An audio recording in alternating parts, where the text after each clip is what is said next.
Hey there, fourth graders. I am super excited to talk to you a little bit more about questions, different types of questions that we can find in the text. You probably heard yesterday that the governor said that the schools are going to be closed for the rest of the school year. So that's a little sad. That we won't be able to do things all together and that will be online. But I've enjoyed the online. I hope you've enjoyed the online. It's been great to give us sort of a different opportunity to interact with each other. Um, so we'll just make the best of it. And I do want to do another class meeting very soon. And so we'll go from there. So yesterday we did practiced in the book questions. Remember, those are right there questions where you can find the answer. It's directly in one spot. You can point to that spot in the book and say, there's the answer. And then there are think and search questions. And think and search questions are questions that you generally have to sort of make connections across multiple pages of the text to really give it an accurate answer. So I went and I looked at some responses that some of our classmates shared. I thought there were so many great responses. So if I didn't share yours, it doesn't mean it wasn't great. I just, time is limited, but I did want to highlight a few responses from people. Casey had some great responses. So she answered my first two, that Violet met Miss Charlotte Rowe in the train station, and said those on page 122. And she could point to the direct spot in that book where I Miss Charlotte Rowe, and that's on page 122. So well done, Casey. And then the second one about when has Myrtle been treated differently. She talked about how Myrtle had to go into the Jim Crow car, and that was on page 91. But remember that this is a think and search question. And so that's the obvious one, is that she got sent to the Jim Crow car. But why, when else might Myrtle have been treated differently? I want you to think if there's been any other times. And so that's right, Casey, but I want us to think of what other times in the text has that perhaps been the case. And then I really liked this question number 3 from Casey. It's a right there question. What color of rose did the lady put in Violet's hair? And we know that it's a red rose, and we can go to that specific spot in the text to find it. So way to go. Everyone give me an air high five. Give Casey an air high five. We'll all just do air high fives. Well done. All right, next one.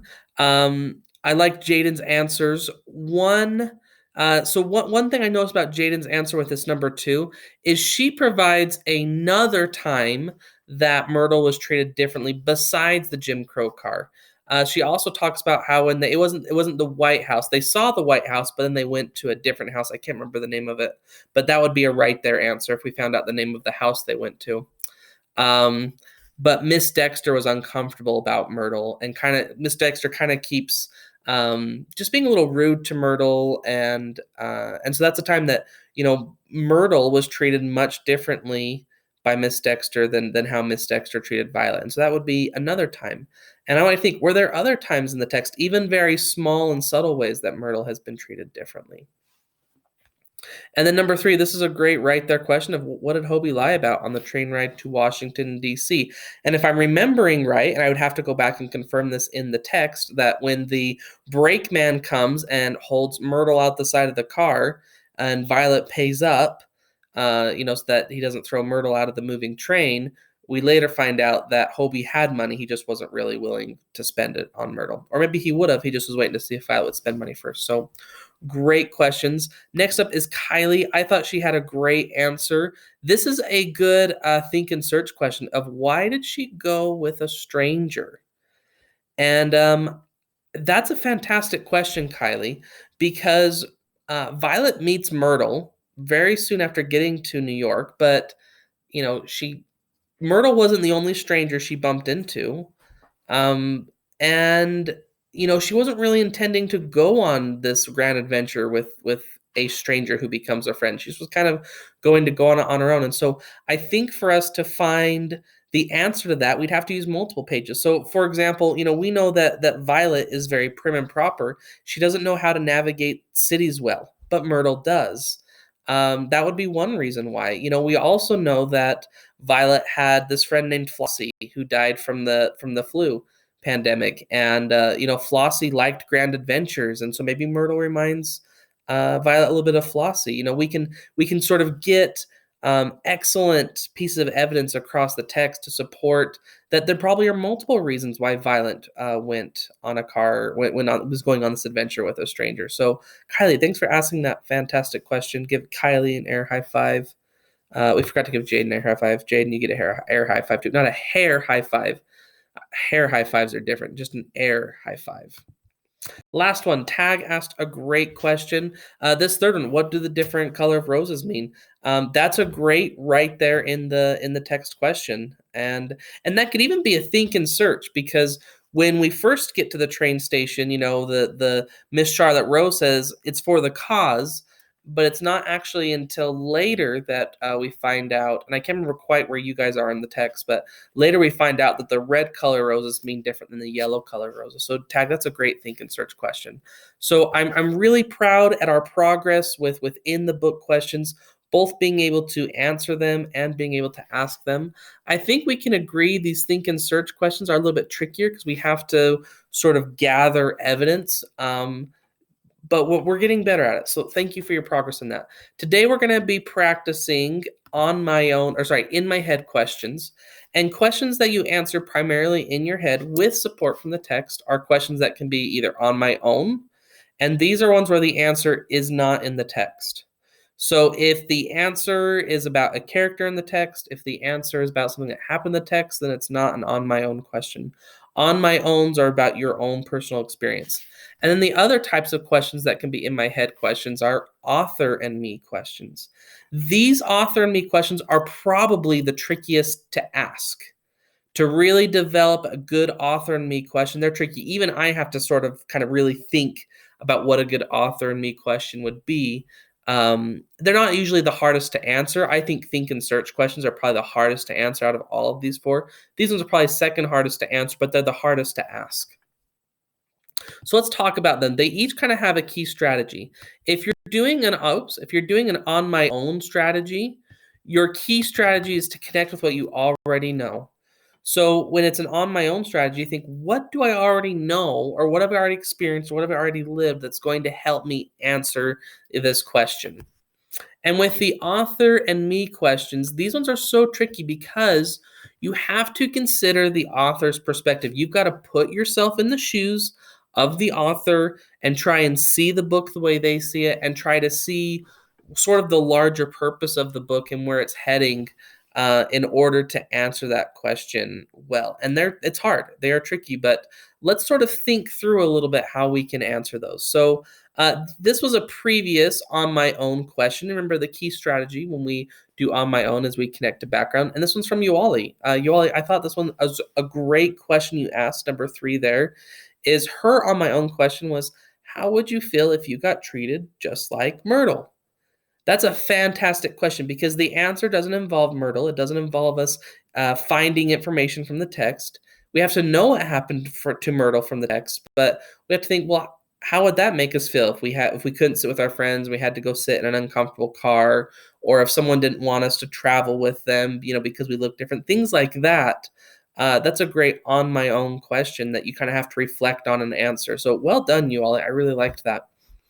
And then so next, let's do an author's perspective one. Again, these ones are tricky. So this one's from Clara. And I want you to notice her question. Her question is, why do you think Chloe didn't send any letters from Washington, D.C. and Tennessee? And I would, to kind of make this more of an author, well, no, I would probably tweak the wording just a little bit because Chloe's a fictional character. Chloe did not ever exist. So when Violet is reading those letters from Chloe, and these letters are from New York, and they're old letters from 2 or 3 years ago during the height of the flu pandemic, that was a choice that the author made. The author made a choice to have those letters be from New York and not to be from Washington, D.C. or Tennessee. That was a choice the author made. So let's think through, why did the author make that choice? Well, I can offer the idea that one reason the author made that choice is because the author wanted Violet to go to New York City to not find Chloe. In the book, it's sort of a major thing that Chloe has had to go, or sorry, that Violet's had to go first to New York, and then to Washington, D.C., and then to Tennessee to finally track down Chloe. And if Violet had just opened a letter from Chloe that was sent last week where Chloe says, "Hey, I'm in Tennessee," then all Violet would have to have done is hopped on a train to Tennessee. But instead, she has to go to New York, not find her at New York, but find Mr. Martin and Myrtle, and then go to Washington, D.C., and then go to Tennessee. So that was a choice by the author to sort of kind of string the book along and add some more depth to it and get Violet to see more places and do different experiences. So that's a good author and me question, and it's tricky. So maybe we could tweak that to why did the author choose to not have Chloe send letters from Washington, D.C. and Tennessee? Tricky. You got to get in the author's shoes. All right, let's take a look at 2 Harry Potter questions. So sample Harry Potter questions. This one is an on my own question. And again, these ones are a little bit more simple. You have to think and connect to your own life experience. So Harry and Ron don't like Hermione at first, but later they end up being good friends with her. Have you ever befriended someone that you initially didn't like? So it's connecting to the text in that it's sort of asking you whether you've had a similar experience, but it's from your own life. So the answer there would be yes. I had this teacher once named Mr. Downs, and he was really annoying, and he had really bad jokes. But you know what? I ended up really appreciating him because he did such a good job reading Harry Potter and had such accurate visual depictions. That would be a great, experience that would be able to connect to the on my own. This next one over here is the author and me. And this one, again, it's a tricky one because you have to think through why the author would choose to write the book a certain way because it's fiction. The author could write it however they want, but authors don't do things willy-nilly. They make very specific choices because it's building towards the purpose in the text. So this one, why might the author have decided to have the Weasleys stay at Hogwarts over the holiday break? So if you remember, Mr. and Mrs. Weasley, they are not going to be home for Christmas. They're going to be off to visit Charlie in Romania. And Charlie's the older brother that plays with dragons. We get to meet him in a later book. That was a choice the author made. The author didn't have to choose to have the parents go to Romania so that all the kids couldn't go home for Christmas. I think one reason why is because the author didn't want to have Harry at Hogwarts all alone for a whole Christmas because Harry's not going back to Privet Drive. He's going to stay at Hogwarts. And so perhaps J.K. Rowling wanted to have the Weasleys stay there so that Harry has, friends. Perhaps there's an adventure that she wants Harry and Ron to go on while no one else is at the school, which, may or may not happen in a very future reading. Perhaps there's lots of reasons we could answer why, but those are kind of the 2 reasons I think so, is that